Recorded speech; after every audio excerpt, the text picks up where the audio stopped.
problema. Bem, pessoal, boa noite. Então, hoje, eu convidei aí o Matheus, né? O Matheus é pesquisador do nosso grupo, lá na Universidade Federal Fluminense, ele é capitão na Marinha. Já foi a corveta? Não, né, Matheus? Ainda vai. Foi, correto. Já foi? Sim, Foi agora? foi agora. Misturando. Ah, entendi. Então, já foi a capitão de corveta, já é comandante, já. Então, o Matheus está fazendo mestrado lá na UF com a gente, está quase terminando o mestrado, já está na reta final, né, para o mestrado, e propôs aí uma abordagem híbrida chamado método Foucault-Rafse, né, dentro daquela ideia de explorar, né, esses métodos novos lá do leste europeu, né? Então, quer dizer, são métodos também, ele vai mostrar praticamente desconhecidos aqui no Brasil, praticamente desconhecidos na América toda, né? Nós somos o primeiro grupo de pesquisa aí que estamos utilizando e que conhecem esses métodos e que estão aplicando esse método, né? Então, o Matheus já teve alguns artigos aprovados em congressos, tanto nacionais quanto internacionais, já teve aprovado aí em periódico internacional também, né? Então é bom até para vocês começarem a ter contato com essa dinâmica, né? Como é que é a dinâmica de um mestrado, de um doutorado, como é que é um método novo, né? Vocês já começam a se ambientar, né? E é o que eu sempre falo, né? O bacana é você desenvolver um método de apoio à decisão, uma ferramenta, um software, seja lá o que for, para as pessoas usarem, né? Faz sentido você ficar estudando 2 anos no mestrado ou 4 no doutorado para escrever um trabalho e no final o trabalho ir para uma estante, para uma gaveta e ninguém nunca mais lê esse trabalho, né? Imagina se o Michael Porter pensasse assim, ninguém conheceria lá o conceito das forças de Porter, né? Imagina se o Osborne pensasse assim, lá em 1953, ninguém nunca teria escutado falar no brainstorm, né? Imagina se o Saat pensasse assim, ninguém teria conhecido o método HP em 77, né? Então, assim, criou um conceito novo, um método novo e tal, tem que jogar para a galera, né? Jogar no éter para todo mundo conhecer, e aí a própria comunidade científica vai se encarregar de consagrar ou não aquele método, né? Se o mercado, se as corporações, se a academia julgar que é um método bacana, é útil, né? Funciona e tal, vai consagrar. Senão, o método naturalmente vai cair em desuso, né? Aquele conceito naturalmente vai cair em desuso. Mas pelo menos a gente tentou, né? Então, por isso que eu faço esse esforço, né?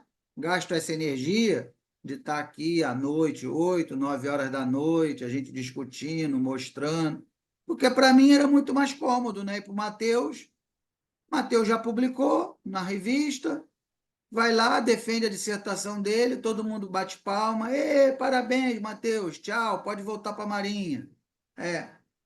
E acabou, defendeu, e um beijo, um abraço, né? Tá cômodo para todo mundo, né? Mas não, eu faço esse esforço, é o papo que eu estava tendo ainda há pouco com vocês, né, aqui nos bastidores, né? O importante é saber onde a gente quer chegar, né? Saber a relevância que o nosso trabalho tem que ter. Não é só para cumprir tabela, é para realmente deixar um legado para a ciência. Pelo menos eu penso assim. E eu estou fazendo isso não é pela instituição A, pela instituição B, eu estou fazendo isso porque eu julgo que isso é importante para a minha carreira, para a carreira do Matheus, né? Então, né? A gente faz o que a gente acha que é certo e que vai ser importante aí na nossa vida e na vida das outras pessoas também, né? Então, Matheus desenvolveu aí esse framework, né? Vai mostrar um software também interessante. E para quem está começando o mestrado ou pretende começar, né? Já é um possível método que vocês, né, começam a ter. Vocês podem usar esse próprio método que o Matheus vai mostrar, ou esse método que ele vai mostrar te dá ideia para desenvolver outros métodos, né? É uma ideia também, tá? Então, agradeço aí o Matheus por ter preparado esse material, vai mostrar aí para gente. E se alguém tiver alguma dúvida, é só perguntar. No final também, se alguém tiver, pode perguntar, né? E vamos tocar o barco, tá? Então, vamos lá, Tá Matheus. bom. Vou compartilhar minha tela aqui.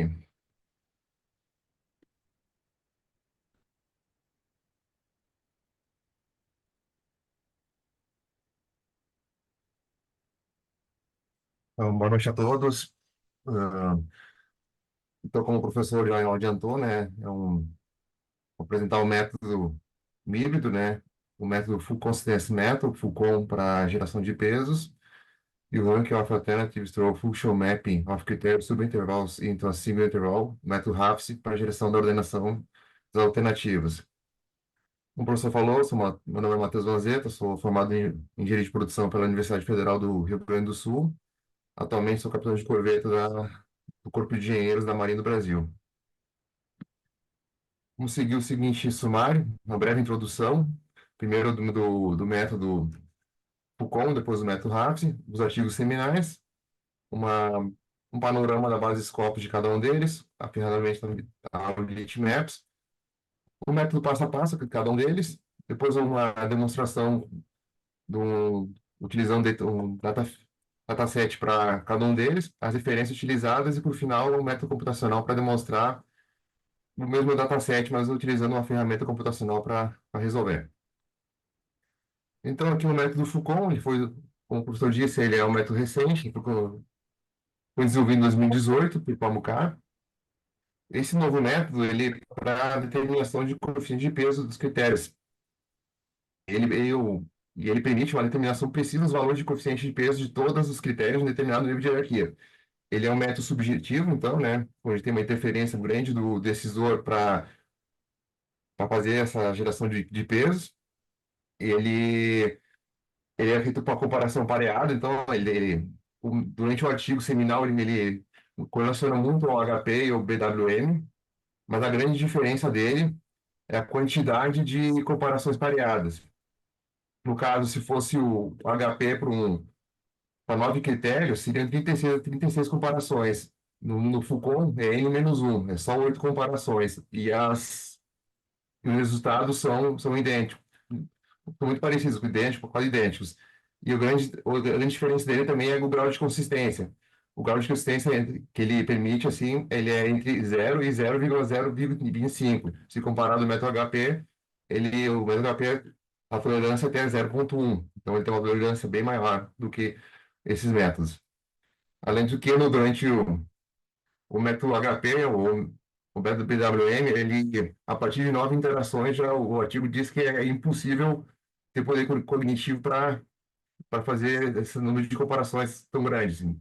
Então, com o método Foucault, o número de comparações é bem reduzido. Aqui, então, é um artigo seminal, posso compartilhar depois com os senhores. Ele foi publicado em 2018. Aqui só um panorama rápido aqui na base Scopus, apesar de 2018 já tem uma grande quantidade de publicações, já está com 167 publicações, um grande nível também de média de citações por documento, e quase 26 citações. Grande parte dos documentos são abertos na base Scopus, então é fácil de ter acesso a eles. E é interessante para avaliar aqui a curva de crescimento desse método, né? Ele teve em 2020, 22, 35, 2023, 45, e agora em 2024, ainda não acabou o ano, já está com 30 artigos aprovados desse método. Então, é um método que tá em alta. Aqui é a produção dele, né?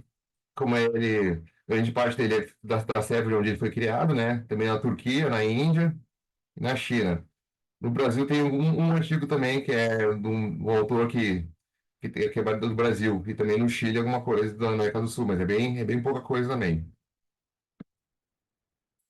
Aqui, então, o panorama dele no Maps, né? Aqui o artigo semente, né?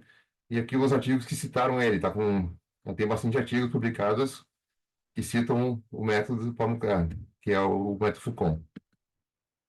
Aqui, então, vamos falar do método Foucault. Ele é um método simples, mas, e, como eu disse, ele tem um grande uma grande aplicação de número reduzido de comparações, além de ter uma grande consistência.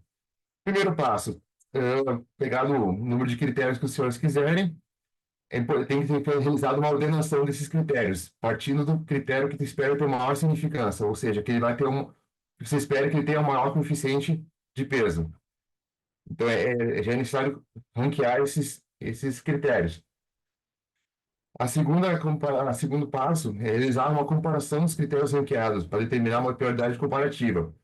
O importante é ver, a comparação é sempre feita em relação ao primeiro classificado. Então, é o segundo critério em relação ao primeiro critério, o terceiro critério em relação ao primeiro critério, e assim por diante. É sempre com o primeiro critério. Através disso, então, a gente vai gerar um vetor, que é o vetor P, que é essa relação comparativa, então, entre os vetores. O próximo etapa, então, nessa etapa nós estamos calculados os valores finais dos coeficientes de pesos do critério de avaliação.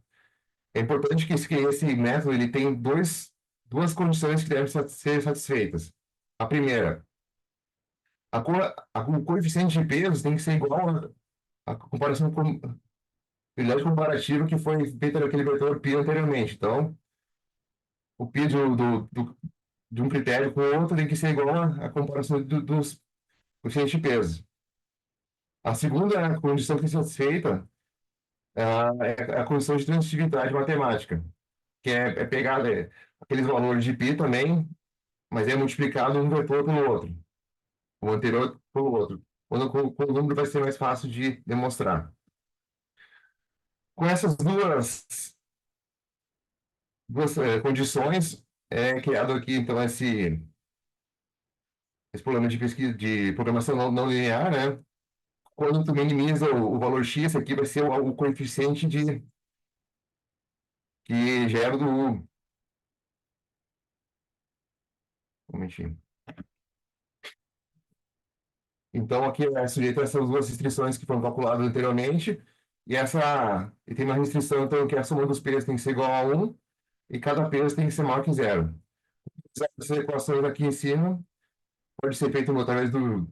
Quando eu tinha ainda feito o software, eu fazia através do Lingo ou pelo solver do Excel, obtido todos os resultados dos pesos, e além do grau de consistência, que é quando é minimizado esse valor x, que é o grau de consistência, que é o valor da função objetivo. Já outro método, o método RAPS, então, né, ele foi desenvolvido em 2020 por Sisovich, juntamente com o Pamukkar.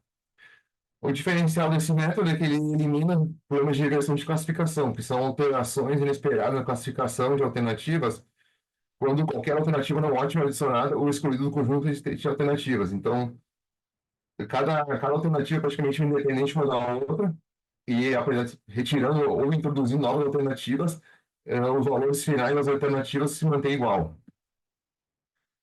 Ele é o método mais recente ainda, ele foi publicado em 2018, né? Esse aqui é o artigo seminal. Tem menos publicações do que o método RAPS, somente 27, mas dá com um grau de citações já mais elevado para a quantidade de tempo que está disponível, né? Tem 23 citações de média. Mas o interessante é que ele está em crescimento, né? Ele teve 6 publicações em 2022, 5 em 2023, e em 2024 já está com 12. Então, ele está com uma tendência de crescimento na base Scopus. Então, a gente vai ter publicações na base Scopus, né? Continua com a Sérvia, Turquia, Índia, Coreia do Sul, China. E no Brasil já teve alguma coisa que foi uma publicação do nosso grupo de pesquisa, que está na base Scopus, também tem no Chile. Aqui tem novamente o panorama lá no Litmaps, né? Aqui o artigo semente, né? Já teve mostrando quais artigos ele cita e os artigos que foram citados por outros autores. Esse é o método, o passo a passo, então, do método RAPS, né? Então, para começar, o decisor deve ter o peso dos critérios, a soma deles tem que ser igual a 1, identificar as alternativas e critérios para a construção da matriz de decisão. O diferencial desse método, ele pede que para cada critério, seja definido um valor ideal e o anti-ideal para cada critério. Para critérios do tipo benefícios, que quanto maior, melhor, o valor ideal é maior que o valor anti-ideal. E para critérios do tipo custo, o valor anti-ideal, então que quanto menor é melhor, o valor anti-ideal é maior que o valor ideal. Aqui ele faz, então, um mapeamento do elementos matriz de decisão intervalo de critérios. É como se fosse uma normalização, que é feita primeiramente, onde ele transfere todos os valores da matriz de decisão para um novo intervalo. Para isso, é necessário que o decisor ele fale com um valor de N1 e N2K. Isso significa a relação entre valores ideais e anti-ideais. Até quanto o valor ideal é melhor do que o valor ideal. Então, todos os valores que botar desses valores aqui em cima, ele tem que estar em intervalo. Se for, ele sugere, o autor sugere que seja de 1 e 6. Pode ser 1 e 9, mas todos os artigos que eu vi, os artigos que eu fiz também, eu utilizei 1 e 6. Então, todos a relação entre o critério ideal e o anti-ideal, para qualquer critério, tem que ser no máximo 6 vezes. Então, se o ideal for 120, o anti-ideal, no máximo, é 20. Então, 6 vezes menor. Então, é importante essa frase aqui também. O valor mínimo, ANJ, para critérios de benefícios e a IJ para critérios de custos. Essa que é a função para inserir um novo subintervalo. Mas, se caso um critério não de custo, muda um pouco. Então, eu só troca a posição do ANJ com a IJ. Esse estão invertido, porque se fosse o valor ideal, ele é menor que o valor anti-ideal para um montão de custo. Então, essa daria negativo. Então, tem que essa pequena alteração aqui, que não tem uma forma lá no artigo, mas é explicado no artigo que tem essa diferença. O próximo passo então, é calcular uma média aritmética e média harmônica. A média aritmética é o valor dessa relação entre de coeficiente de ideal e anti-ideal, então de 1 e 6. E a média harmônica, então, é essa função aqui. 2 sobre 1 sobre N1 mais 1 sobre N2K. Então, eu fiz uma nova normalização, de acordo com o tipo de critério. Se for critério de benefícios, a matriz normalizada será o valor da matriz. Ele chama matriz padronizada anterior, né? É a matriz padronizada sobre 2A, e no caso de critério de montante de custo, é H sobre 2 vezes o valor da matriz padronizada. Isso aqui tem um comentário no artigo, mas ele é uma condição de contorno, né? Todos os valores da matriz normalizadas, eles têm que ficar dentro desses limites aqui. E calculando esse limite, utilizando esses valores da relação de 1 e 6 de valor ideal e anti-ideal, ele acaba também, essa igualdade também é atendida. Então, de N1 sobre 2A é igual a H sobre 2NK. E essa condição também é atendida. O fim, então, é calculada lá essas alternativas, né? Que nada mais é que o peso que foi atribuído ou calculado, vezes o valor da matriz normalizada de valor da matriz, e isso aqui somado para geração do valor final das alternativas, sendo ranqueado de ordem decrescente de valores. Então, aqui é a mão na massa do método Foucault, começando com o método Foucault, como eu disse para os senhores, então tem que ser realizada uma hierarquização dos critérios. A ordenação é realizada de acordo com a significância do critério, ou seja, partindo do critério que se espera ter maior coeficiente de peso. No caso, então, o C1, que se espera ter maior coeficiente de peso, ele fica melhor colocado, o C2, que se espera que venha na sequência, fica em segundo, terceiro, quarto e quinto, certo? Então, é feita uma realização da comparação dos critérios ranqueados anterior à prioridade comparativa. Então, como eu disse, todas as comparações é feita com relação ao primeiro classificado, o mais significativo dos critérios. Então, as comparações todos os critérios vão ser feitas em comparação ao critério C1, que é o mais importante, mais significativo, que se espera ter maior coeficiente de peso. Então, C2, quando se bota 2, significa que é duas vezes menos importante do que C1. O C3 tem a mesma significância do C2, então ele também tem, em relação ao C1, ele tem duas vezes menos significância. O C4 tem quatro vezes menos, e o C5 tem oito vezes menos. Esse exemplo aqui é um que está no próprio artigo seminal do Foucault. Eu utilizei um, um exemplo de cinco critérios, porque no método RAPS também eu montei um dataset com cinco critérios na matriz de decisão. Após isso, os vetores das prioridades comparativas é feito esse vetor aqui, vetor π. Que nada mais é, então, é 1 sobre 2, na verdade, né? 2 sobre 1. Depois C3 sobre C2, que é esse caso. C4 sobre C3, 4 sobre 2. E C5 sobre C8, gerando esse vetor aqui, 2, 1, 2, 2. Então, aqui é feito para calcular então, os coeficientes de peso. Então, tem os valores de coeficiente de peso devem satisfazer duas condições.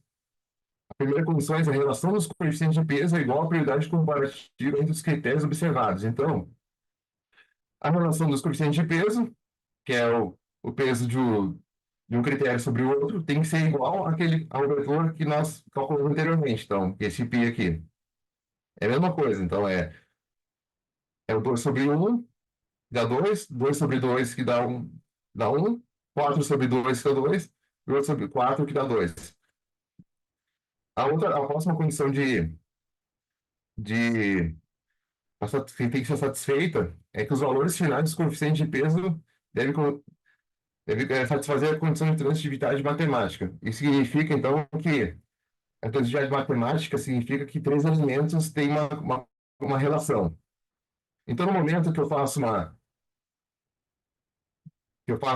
a divisão de WC2 pela WC3 por WC1 e WC2, tem uma relação entre C1, C2 e C3, tem uma transitividade entre eles. Então, se você multiplicar esse valor pelo valor anterior, 2 por 1, dá 2. Aqui, esse valor aqui pelo valor anterior, 1 vezes 2 dá 2, e 2 vezes 2 dá 4, aqui, está errado aqui. Então, daria 4. Esse aqui é o valor, então, que vai entrar no nossa programação não linear. Após isso, então, tem que montar essa programação não linear. Todos os valores, então, obtidos anteriormente nas duas condições para resolver as equações. Então, o coeficiente de peso de 1 do primeiro critério sobre o coeficiente do segundo critério, menos esse π aqui, que foi calculado anteriormente, o coeficiente de peso do segundo critério sobre o terceiro critério, menos esse coeficiente aqui foi calculado anteriormente, e assim por diante. Do terceiro critério sobre o quarto critério, menos esse aqui. O quarto critério sobre o quinto critério, menos esse valor calculado anteriormente. Agora, já a segunda parte aqui da programação linear, já são naquela questão das equações de transitividade. Então, em vez de ser só o coeficiente sobre o outro aqui, o W1 sobre 2, é o W de um valor sobre o W de K mais 2. Então, vai mais duas, não é exatamente o coeficiente do critério a seguir. Então, seria W1 sobre W3, menos o valor da transitividade, W2 sobre W4 menos o valor de transitividade, e W3 sobre W5 menos o valor de transitividade. Tudo isso com as restrições que o soma dos pesos tem que ser igual a 1, e todos os pesos têm que ser maior ou igual a 0.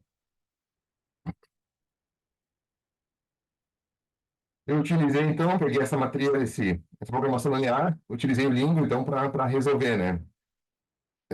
Todos os artigos que eu procurava, e todos eles só falavam que foi resolvido no Lingo, né? Eu tive uma dificuldade bem grande para conseguir achar o script que foi utilizado no Lingo para resolver essa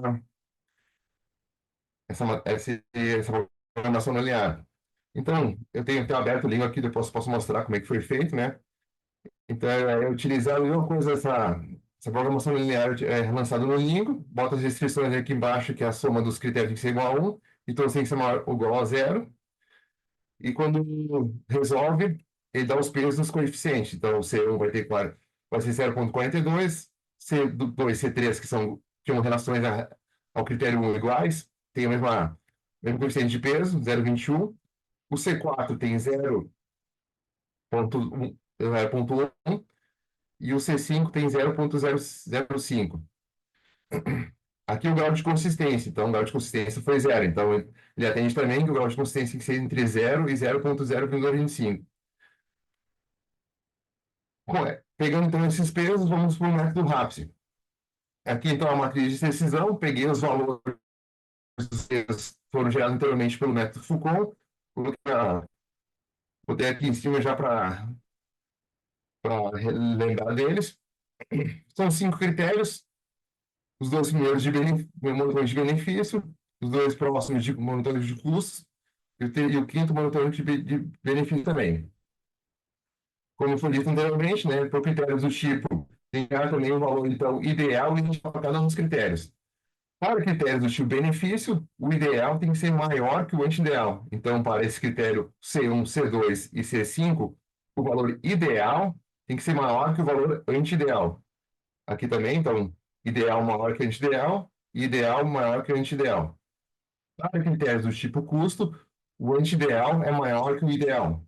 Então, quanto menor, melhor, então faz sentido então, que o C3 C4, ele, o ideal é menor que o anti-ideal.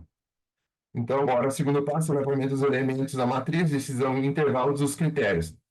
Então, como sugerido pelo autor, sugere-se que o valor ideal seja pelo menos 6 vezes melhor que o valor anti-ideal. Todo isso aqui também estou atendendo, né? Nenhum é 6 vezes maior do que o ideal, é 6 vezes maior que o anti-ideal. Então, colocamos aqui esse coeficiente aqui da relação entre o critério, entre o valor ideal e o anti-ideal. Agora, vamos inserir dentro dos subintervalos do intervalo de critério. Então, utilizando essa fórmula aqui, vai ser todos os valores da matriz de decisão vão ser inseridos no subintervalo de 1 até 6. O primeiro critério, então, né? N2K, que é esse valor aqui, anti-ideal, de relação anti-ideal, menos N1, que é o valor de 1 aqui, que é o valor de anti-ideal, sobre o ideal do critério, 200, então, menos o valor anti-ideal do critério, vezes o valor da matriz de decisão, mais o valor ideal, vezes a relação de valor ideal e anti-ideal, menos o valor anti-ideal, vezes o 6, que é daqui da nossa relação de ideal e anti-ideal, sobre o valor ideal menos o valor anti-ideal, resultando isso aqui em 4,75. Ele entrou dentro do intervalo de 1 até 6. Aqui vamos fazer agora com critério monotônico de custo. A parte de cima é igual aqui, né? É 6 dividido da relação menos 1 da relação de ideal e anti-ideal. O que muda aqui é a parte de baixo, então. Se eu fosse pegar o valor ideal menos o valor anti-ideal, seria 10 menos 20. Mas nesse comentário que é feito no artigo, esse é alterado. Então, é o valor anti-ideal menos o valor ideal, vezes o valor da matriz de decisão, mais o valor anti-ideal vezes 1, que também é alterado aqui, né? O valor ideal, anti-ideal, menos o valor ideal vezes o 6 da relação de ideal e anti-ideal, que é de 1 e 6, sobre o valor ideal menos o valor anti-ideal, menos o valor ideal, que daria 3,75, e também está dentro do intervalo de 1 a 6. Então, é feito para todos os valores da matriz de decisão, é feita essa função, e é verificado que todos os valores entraram no intervalo do critério de 1 até 6. Então, agora calcular a média aritmética, a média harmônica, que é simplesmente pegar esses valores da relação de ideal e anti-ideal, e lançar na fórmula. Praticamente para todos a utilização do método rápido, mas como o autor sugere que seja 1 e 6, sempre será para mim esses valores aqui. Eu vi um artigo, acho que eu vi que utilizou 1 e 5, mas fica muito próximo também desses valores. Então, agora, o quarto e quinto passo é a normalização de acordo com os critérios monotônicos de custo ou benefício e uma relação de contorno para ver se é atendido ou não a matriz normalizada. Então, no caso, se for monotônico de custo, é o valor da matriz padronizada calculado anteriormente sobre 2A. E se for critério de custo, monotônico de custo, é a matriz normalizada, é a matriz padronizada é igual ao valor de H, então a média harmônica, sobre duas vezes a matriz padronizada.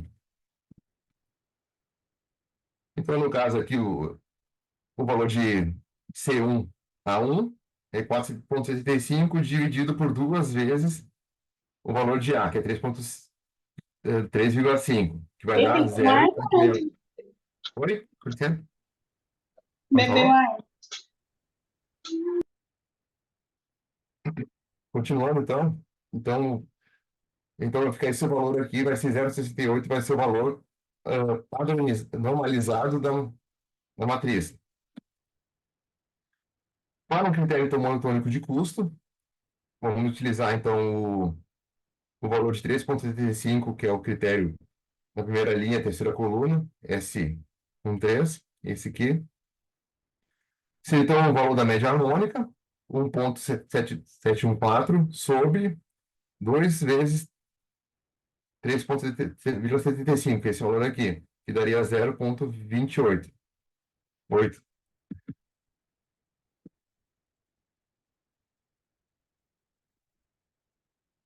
Aqui também então, é a condição de contorno.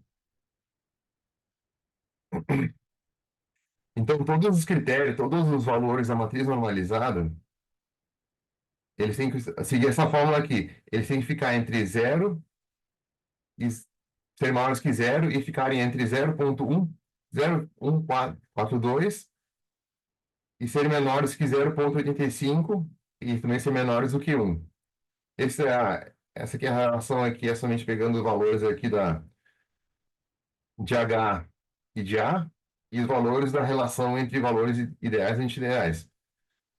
Esse aqui é para critério de montante de benefício. Para o critério de custo, é utilizar essa outra fórmula aqui, que é muito parecida, só altera então que é N sobre 2A, aqui é H sobre 2NK.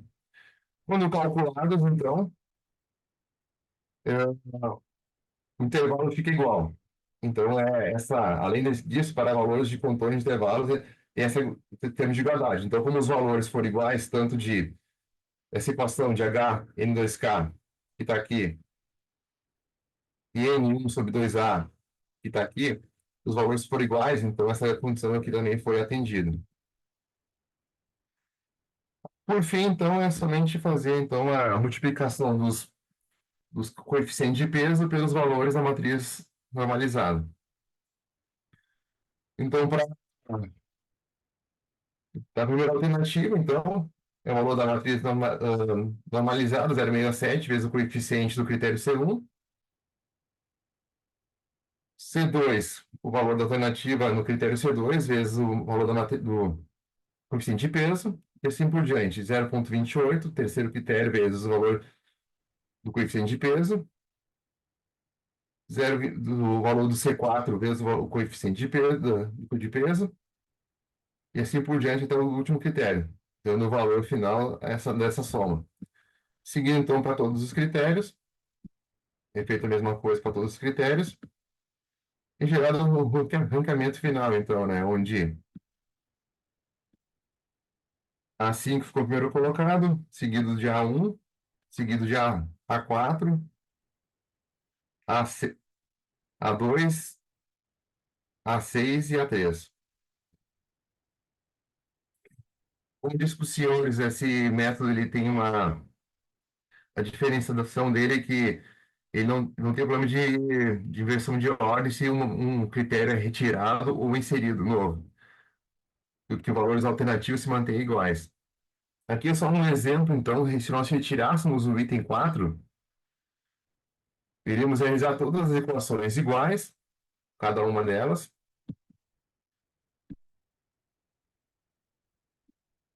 e por fim, os valores dos rankings, só o valor que estava em A4 ia ser pulado e os valores das alternativas restantes seriam totalmente iguais. Aqui também eu botei um exemplo também apresentando um critério A7 com esses valores aqui na matriz de decisão. Se for comparar, então, ó, o A2 não teve nenhuma alteração. Retirando um critério ou adicionando um critério, ele tem mesmo pontuação no final. Assim como o A2 também manteve o mesmo critério. A única diferença aqui, como o A7 entrou na terceira posição, os elementos depois dele, que foram classificados depois dele, só desceram a posição, mas não alteraram os valores seus valores finais. Aqui algumas aplicações na literatura, então, do método Foucault, o método RAPS, né, que eu buscava mais para entender melhor, né. Esse aqui foi para escolher um porto na Líbia, né, para países que não tinham acesso ao litoral. E aqui uma aplicação militar, então, no Exército Sérvio. Esse aqui é alguns artigos, então, eu vou mostrar depois a ferramenta computacional, né? O tutorial dela foi aprovado aqui no QNEG desse ano, né? Então, depois vocês podem ter acesso para ter um tutorial mais fácil, mas para a ferramenta, se quiserem futuramente utilizar. E aqui é uma aplicação do método Foucault-Rafts que foi aprovado no SBPO desse ano, né? E é para a escolha de um navio escolta para a Marinha do Brasil, né? E como o Arthur mostrou na segunda-feira, né? É uns frutos dos trabalhos que estão sendo feitos no grupo de pesquisa. Aqui, então, as referências, né? Esse aqui é do método Rafts, primeiro, e o segundo é do método Foucault. Então, vamos para a ferramenta computacional. É uma, ela foi desenvolvida em R, foi feito um Shine para facilitar a operacionalização tanto da geração de peso pelo Foucault, quanto a geração de ranqueamento do método RAPS. Alguém que tem uma dúvida, quer falar alguma coisa?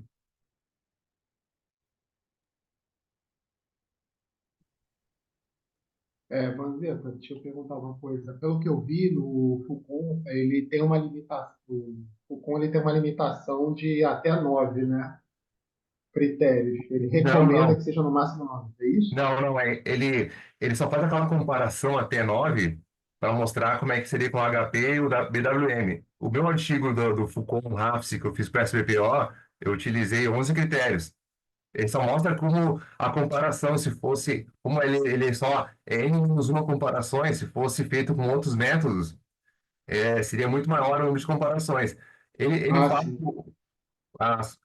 o poder cognitivo de um decisor para o método HP seria ter no máximo 9 critérios, entendeu? Realmente, se eu fosse tentar fazer para o método HP, o, o meu artigo que eu mandei no SBPO teria que ser feito 55 iterações. Impossível, né? Não teria como fazer. E com o método RAPS, eu com 10 interações consegui. Bom, esse aqui então é a página inicial do método, né? Ele aqui tem um link para o artigo similar se alguém quiser utilizar. E pode usar o método Foucault individualmente, o método RAPS individualmente, quiser gerar ó, peso em outro lugar ou inserir diretamente os pesos, ou se quiser usar o Foucault só para gerar peso e utilizar outro método para gerar ó, a ordenação das alternativas. E aqui, por final, o método Foucault-RAPS. Eu vou usar o mesmo dataset Matheus, disponibiliza esse link aí no chat para gente. Tem.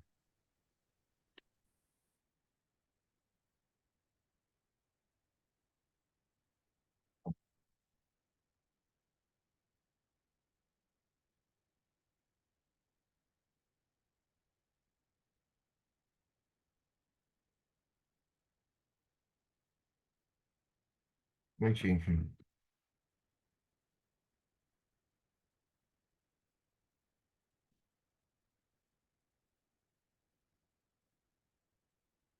Deixa eu mandar também já os artigos seminais aqui, se alguém quiser.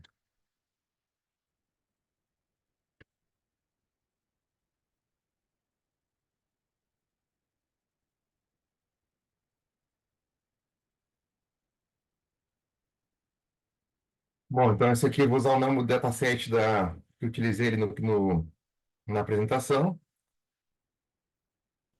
Ele tem, então, seis. Aqui, então, é inserido o número de alternativas. Bota a quantidade que quiser. Aqui é inserido o número de critérios. O importante, pode, então, eu vou botar mesmo no nome que está sendo colocado no outro no dataset, a, A1, A2, A3, A4 e A5 e A6. O importante, então, eu vou ter aqui um comentário que a primeira etapa do ranking é realizada de acordo com a significância do critério, ou seja, a partir do critério que se espera ter maior coeficiente para o critério de menor significância. Então, aqui tem que colocar já aquela questão da ordenação, botar a posição do critério de acordo com a significância dele. Então, o C1 vai ter uma ordem de significância, tem que botar nessa ordem para rodar o método. Então, botaria C5. Caso deixasse uma posição em branco, eu não ia habilitar o botão para inserir dados critério, ia mostrar aqui nomes e critérios de alternativas inválidas, fornecer nomes únicos e não deixe nenhum em branco. Caso botasse o mesmo nome para dois critérios ou para duas alternativas, daria a mesma mensagem, não ia habilitar o botão para inserir dados critérios. Então, por C5, daria tal ok, iríamos inserir os dados dos critérios. Então, aquela relação, né? A comparação em relação ao critério de maior significância. É feita, então, a comparação de cada critério com o critério C1, que é o que espera uma maior relevância. Nos artigos, ele também coloca uma comparação do critério C1 com ele mesmo, que dá sempre um. Então, já automaticamente esse um já é lançado, não precisa colocar, começando então no segundo critério de maior relevância. Então, ele vai perguntar quantas vezes o critério C2 é menos significativo em comparação ao critério C1. Nosso modelo aqui, ele é duas vezes menos significativo. Vou colocar o número 2. O terceiro também é 2, duas vezes menos significativo que o critério C1. O critério C1 em relação o C4 em relação a C1 é quatro vezes menos significativo. E o C5 é oito vezes menos significativo em relação ao critério C1. É por isso que aquele é N-1, né? Porque a comparação do primeiro critério com ele mesmo, ele já é sempre um. Então, o número de comparações é N-1 por causa disso. Então como é cinco critérios, são quatro comparações pareadas. Então, aqui é só inserir se o critério monotônico de custo ou de benefício. Então, benefício maior é melhor e custo menor é melhor. No nosso caso, C1, C2, C5 são de benefício e C3 e C4 são de custos.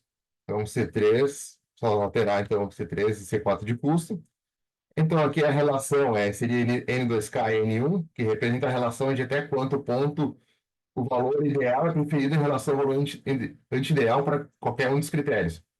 Então, colocar 1 e 6, aquele padrão que o autor sugere. Aí tem mais uma aba aqui para o final, que é para lançar então, o valor ideal e anti-ideal para cada um dos critérios. Bem, pegando aqui os valores, então, o primeiro critério é 200 o ideal, 120 o anti-ideal. O segundo critério é 12 o ideal e 6 anti-ideal. Os próximos dois, como são de monotônico de custo, então o ideal é menor que o anti-ideal. Então é 10 e 20. O próximo é 100 e 200. E por fim, esse aqui é de benefício, então o ideal é maior que o anti-ideal. Ok? Nesse caso aqui, a relação dos critérios ele tem que ser de forma crescente, então, né?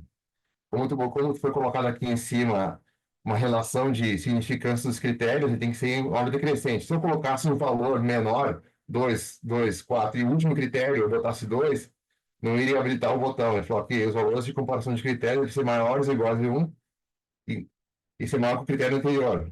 Teria que dar 8. Assim como se eu colocasse aqui um valor igual, falando que essa relação entre o critério ideal e anti-ideal também não iria habilitar o botão. Tem que ser maior que o valor anti-ideal. Essa relação aqui tem que ser um valor maior aqui. Inserindo, se inserir essas restrições aqui dessa parte, habilita o botão para inserir os dados dos critérios.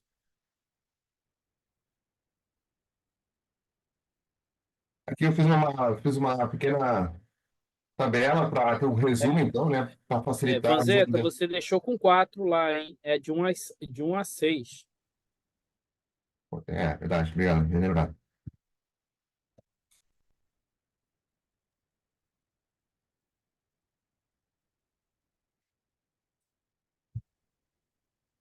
Então, é gerada uma tabela aqui com um resumo, então, do que foi colocado anteriormente, né? Dando os critérios, o tipo de cada critério e o valor ideal e anti-ideal para cada um. Esses pesos já são no método Foucault. Já botei aqui, já é gerado os pesos do método Foucault. É importante para avaliar realmente se no monotônico de custo o ideal ficou menor que o anti-ideal, assim como também se no benefício ficou o ideal ficou maior que o anti-ideal, ok? Então, vou copiar aqui a planilha, pode inserir os dados individualmente, mas eu vou copiar e vou colocar aqui. Tudo bem? Aí seria habilitado aqui o ranking final das alternativas e pesos e critérios. Caso todos esses valores têm que estar nesse intervalo, nesse range entre o ideal e o anti-ideal. Caso colocasse um valor fora, no caso, o critério C1, ele tem que ser entre 200 e 120. Se colocássemos aqui, por engano, 250, ele ia desabilitar e falar, o valor do critério para C1, alternativa 1, está fora do intervalo. Tem que corrigir esse critério aqui. Ok? Para qualquer uma das alternativas, se botar fora do intervalo, ele vai desabilitar o botão aqui para próximo passo e vai dar essa mensagem indicando qual critério a alternativa está dando erro. Aí, por fim, é só, então, é gerado o ranking das alternativas, de C1 até C5. Aqui é o grau de consistência, né? Que é a função objetivo da função da programação linear do método Foucault, 0, 0, 0. Aqui o peso otimizados dos critérios, então, uma forma gráfica para ficar melhor de visualização. E aqui é o ranking das alternativas, então, né? Gerados pelo método RAPS, que são idênticos ao que eu apresentei anteriormente na apresentação dos slides. Aqui embaixo tem as outras informações, tanto do método RAPS quanto do método Foucault. Se quisesse ver o valor da relação π entre os valores do método Foucault, a relação de coeficiente de peso, as condições de transitividade do método Foucault, assim como a matriz padronizada do método RAPS, né, que ela entra entre o subintervalo de 1 a 6, quanto a matriz normalizada do método RAPS. Se Assim alguém como for só, se alguém for só aplicar no trabalho, na empresa e tal, é um mero usuário, né? Só vai usar a ferramenta, ver o resultado e acabou. Input e output, né? Agora, se alguém for utilizar para escrever um artigo, para orientar um TCC, fazer uma dissertação, aí por isso que o Matheus colocou esses passos intermediários aí, né? Relação entre os critérios e tal, porque no artigo você tem que, né? Você precisa detalhar um pouco mais o passo a passo aí do método, né? Então, por isso que o Que não Matheus fica muito colocou, poluído. Se não fica muito poluído também aqui na tela, né? ia Mas ficar muito poluído, é. se Mas alguém quiser, se você quiser a memória de cálculo, ela está lá. ok?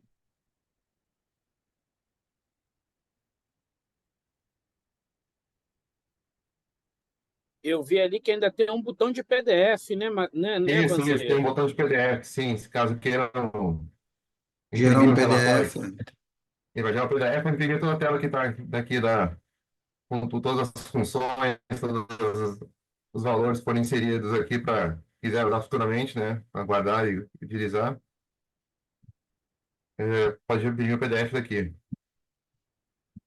E além de ter essa ferramenta online, né, esse Shine, nós estamos em processo de mandar isso também para o CRAN. Então, quem tiver intimidade com R, né, vai lá, né, abre lá o R, né, entra no CRAN, baixa lá da biblioteca, o Fucon Rafs e utiliza lá. Tá aí né, pode utilizar Aqui está o também. código do.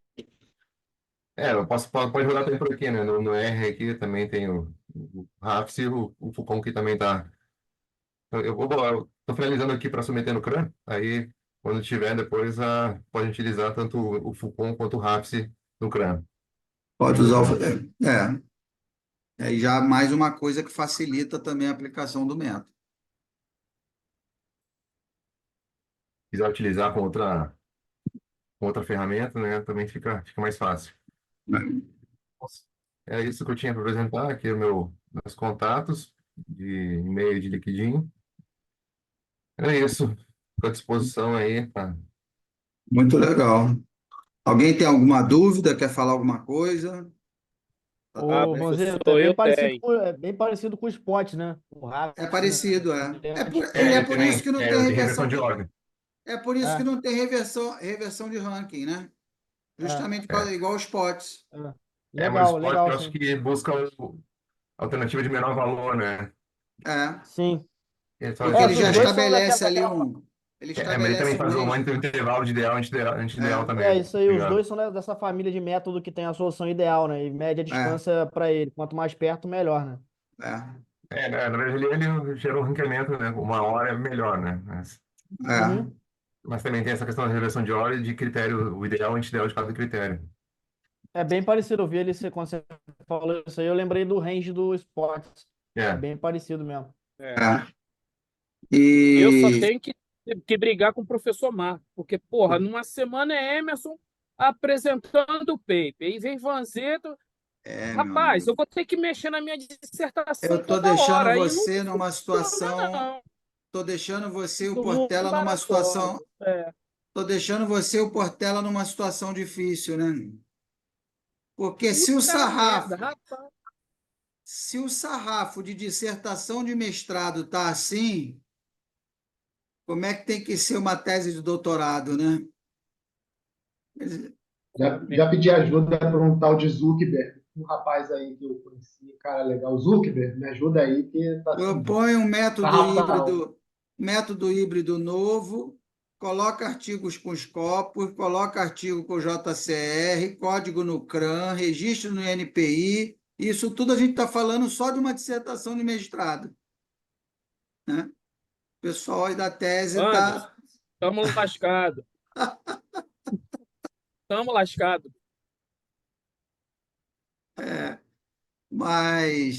Mas aí também, e vocês vejam que não só é possível, né, na ferramenta utilizar o Fucon Rafs, como eu também conversei com o Matheus, né, quando ele estava codificando, né, é, é separar os métodos, né? Você pode usar só o Fucon, só o Rafs ou o Fucon Rafs.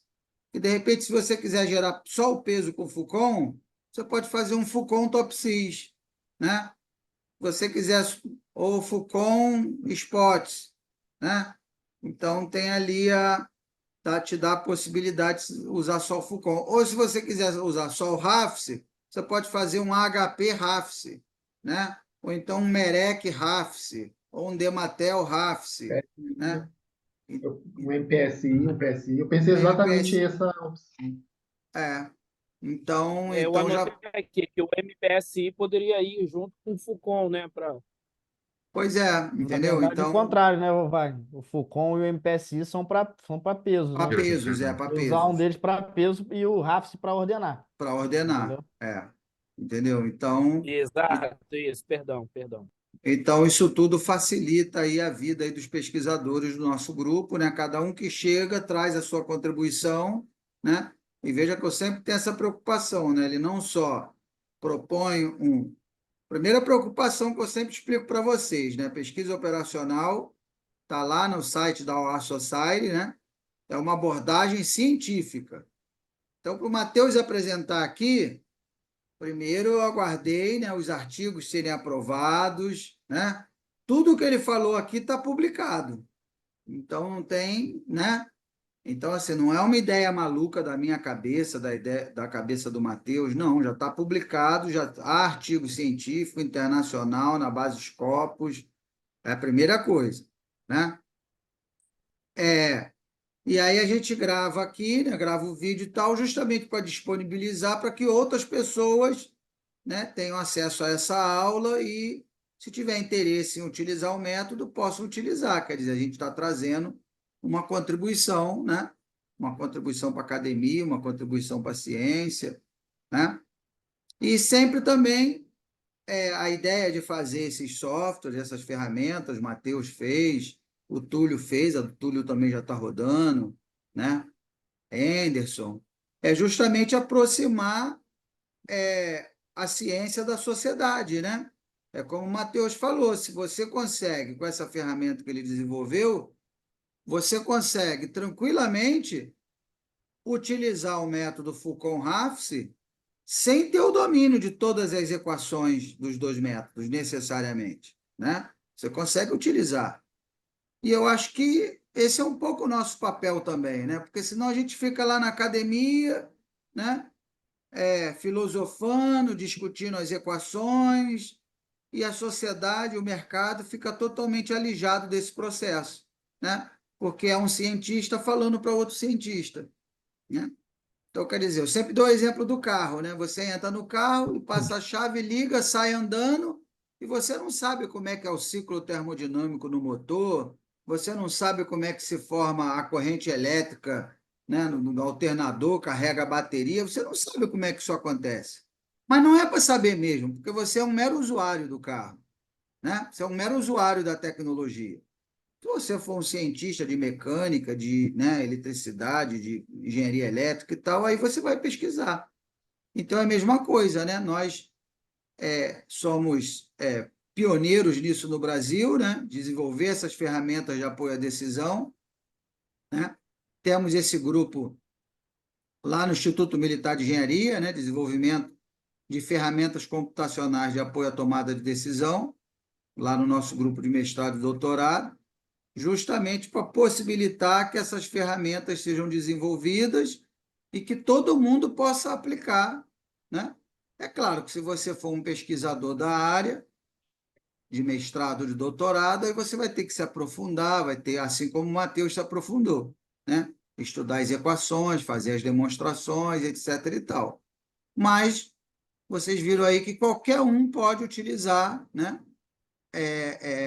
a ferramenta. É claro que a pessoa, para utilizar a ferramenta, tem que ter uma noção, né, para que o método serve, o que é tomada de decisão. É a mesma coisa, né? Para dirigir um carro, você precisa saber para que um carro serve. Senão também não adianta, né? Então, até para usar tecnologia, tu tem que ter uma noção ali para que aquela tecnologia serve, né? Então, quer dizer, todas as pesquisas que nós realizamos no grupo, né, tem vários pesquisadores aqui, tanto da Federal Fluminense quanto do IME, né? Todas as ferramentas, todos os métodos, nós seguimos mais ou menos essa liturgia, né? Apresentamos o artigo em congressos, em simpósios aqui no Brasil, depois apresentamos artigos em congressos internacionais, Estivemos agora em julho lá na Dinamarca, em Copenhague, apresentando as pesquisas do grupo, né? Depois de apresentar em congressos internacionais, publicamos o método num periódico internacional, né? Já temos aí mais de 900 pesquisas publicadas em mais de 20 países. E, por último, entregamos uma ferramenta computacional para a sociedade que permita que, mesmo quem não tenha tanto domínio, né, no formalismo matemático do método, consiga utilizar.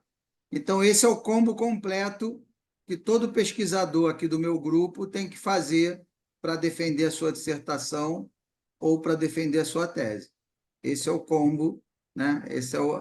E é o caminho que o Matheus seguiu e todos os outros seguiram, né? Túlio, Célio, né? E tem dado super certo. E, por conta disso, o nosso grupo de pesquisa aparece como um dos maiores do Brasil e do mundo nessa área de tomada de decisão. Tá? Então, Matheus, parabéns aí pela sua pesquisa, tá? Obrigado aí pela aula, né? E todo esse seu material vai ser, né? Eu falei, um combo, um conjunto de materiais que vai ficar de legado aí para a ciência brasileira, né?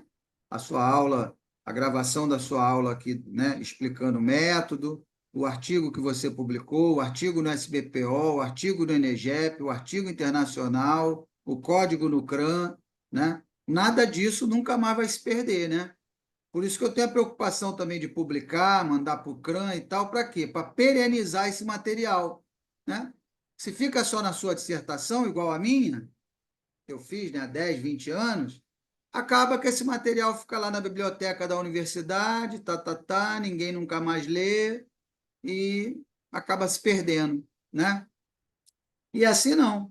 Como a pesquisa que você fez vai estar lá nos anais do SBPO, nos anais do ENEGEP, nos proceedings lá do ITQM, vai estar no código no CRAN, para quem quiser baixar. Então, efetivamente, você deixou um material aí de referência, deixou um legado para a ciência. Tá? Então, parabéns aí pela sua pesquisa. Agora são só os últimos ajustes finos, né? Para a gente partir aí para a defesa da tua dissertação. Tá? Alguém tem mais alguma dúvida? Quer falar alguma coisa? Tá tudo bem? Como a gente queria parabenizar o Vanzeto aí, porque eu acho que esse método aí, de todos que nós, nessa leva aí do mestrado, eu acho que é o método com axiomática que é mais complicado. Você conseguiu colocar ele aí numa ferramenta que tá Com aí, certeza de é o mais fácil uso para o complicado. pessoal. Parabéns, cara, sério mesmo.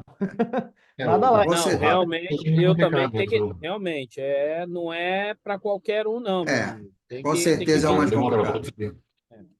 E, e De o curioso verdade, ele aprendeu o R, hein, professor? é, Ele aprendeu o Shine. é mesmo, é? Ainda teve que. Legal, bacana. Me deu trabalho, mas é bom quando sai. É, E ficou muito estava legal. ajudando. Ficou muito legal, muito bacana, tá? Então é isso, pessoal. Então, mais uma vez aí, obrigado, Matheus, os demais por estarem aí presentes, né? Então, a ideia é essa, né? Sempre que aparecer uma proposta nova, um método novo, eu vou mandar aqui o link, vou convidar, porque a ideia, eu acho que quando a gente escreve alguma coisa, né? Quando a gente faz alguma pesquisa, a gente não faz para a gente, né? Quando eu escrevo um artigo, eu não escrevo para mim, eu escrevo para outra pessoa ler, né? Eu escrevo para a sociedade ler, né? Então, eu acho importante esse papel de divulgação, de disponibilizar, né? De compartilhar o conhecimento. Eu acho uma etapa importante aí da ciência, tá? Então, boa noite a todos e fiquem com Deus, tá? Até a próxima. Boa noite. Boa noite, com Deus, Valeu, obrigado. moçada. Obrigada, professor. Boa noite, pessoal. Obrigada, hein? Parabéns, hein? Parabéns, Matheus. Obrigado, pessoal.